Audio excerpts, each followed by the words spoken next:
অন্তরাত্মা flop, রাজকুমার flop, দরদ flop, তাণ্ডব, এটা কি অবস্থা তোমরা ভালো করে জানো, জাতি জানে এটা কি অবস্থা। এই সব ছবি তো ফ্লপের দিক। সুপারস্টার কে বাংলাদেশে সত্যিকারের সুপারস্টার হইতো 3 মাস করে টানা, 3 মাসের নিচে সিনেমা হলতে নামতো না।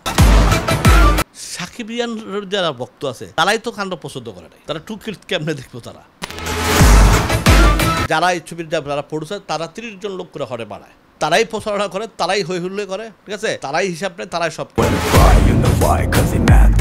হল মালিকদের এবার শিক্ষাটা হয়েছে একদম এটা ভালো হয়েছে আমি মনে করি। তাদের অবস্থা তো পত্রিকা দেখলাম, বিভিন্ন জায়গায় দেখলাম, হ্যাঁ, তারা তো মাথায় হাত দিয়ে বয়ে রয়েছে। দরকার ছিল তাদের শিক্ষাটাও দরকার ছিল, ঠিক আছে। তারা পাগল হয়ে যায় যেমন, হ্যাঁ, এই পাগলের শিক্ষাটা তারা এবার পাইছে, এটা তাদের জন্য দরকার ছিল আমি মনে করি। যে সিনেমা বুঝে নিতে হয়, ঠিক আছে। আমরা সারা জীবন দেখছি যারা জেনুইন হল মালিক তারা বুঝেই সিনেমা নিচ্ছে, ঠিক আছে। যারা টাকা দা চিন্তা করছে এটা লাভ করবে, বেশি লোভ করতে গেলে কী হয়, লোভে বা পাবি না। আমরা রেন্টালে যাবো কেন? রেন্টালে তো আমি যেতে চাই না। তুমি যা বেচছো টিকিট কাউন্ট করে সব কিছু করে তুমি 50 আমার 50 দিয়ে দাও। আমি রেন্টাল তো দিতেই চাই না, আমি নিতেই চাই। আমি আমার ছবিতে আমি আমার রেন্টাল দিতে আমি নিতে চাই না তো রেন্টাল। আমি যা বেচছি 50 আমার 50 তো। রেন্টাল দিলে তো আমি কয় টাকা পাবো? এই জন্য হল মালিকদের এবার শিক্ষাটা হয়েছে একদম এটা ভালো হয়েছে আমি মনে করি। জয়া হাসান সবসময় ভালো অভিনয় করে, সবসময় ভালো করে।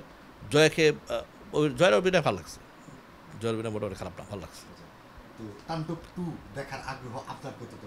পাবলিক দেখবে নাকি? পাবলিক সাকিবিয়ানের যারা ভক্ত আছে তারাই তো কাণ্ড পছন্দ করে নাই, তারা টুকির কেমনে দেখবো তারা, তারাই তো পছন্দ করে নাই, ওয়ানই তো তারা পছন্দ করে নাই।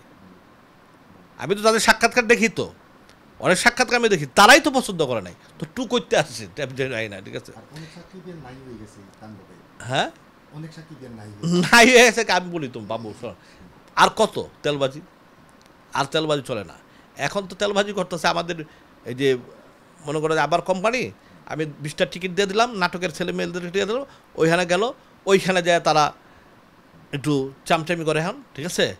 ওই দেখে আমি এইসব কথা, ওই সাক্ষাৎকার এইটাই এখন ভাইরাল, এই সাক্ষাৎকার ওই ভাইরাল, কিন্তু কোনো দর্শক কোনো পাবলিক সাক্ষাৎকার দিতে চায় না।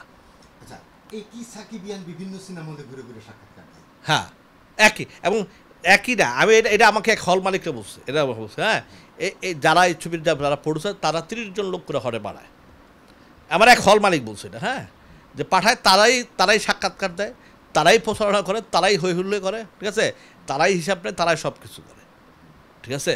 এটা তাদের পাবলিসিটি একটা পলিসি। তার মানে কি সাকিবিয়ান বলতে কিছু নাই? আছে, আর আছে, অবশ্যই আছে, 4-500 তো আছেই।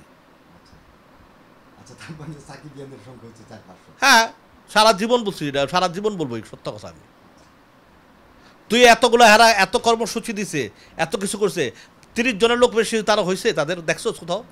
হ্যাঁ, এই সেন্সার মেসার কথা দেখছো? আমি তো দেখিনি 30 জনের বেশি, তোর আর আমি 4-500 তো বেশি গেলে।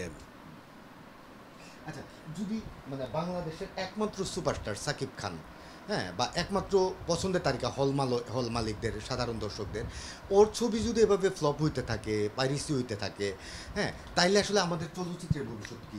অন্তরাত্মা ফ্লপ, রাজকুমার ফ্লপ, অনন্য মামুনের ছবিটার নাম জানি কি, দরদ ফ্লপ, ঠিক আছে। পরপর এই তাণ্ডব, এটা কী অবস্থা তোমরা ভালো করে জানো, ঠিক আছে, সবাই জানে, জাতি জানে এটা কী অবস্থা। এই সব ছবি তো ফ্লপের দিকে। তাহলে সুপারস্টার কে বাংলাদেশে?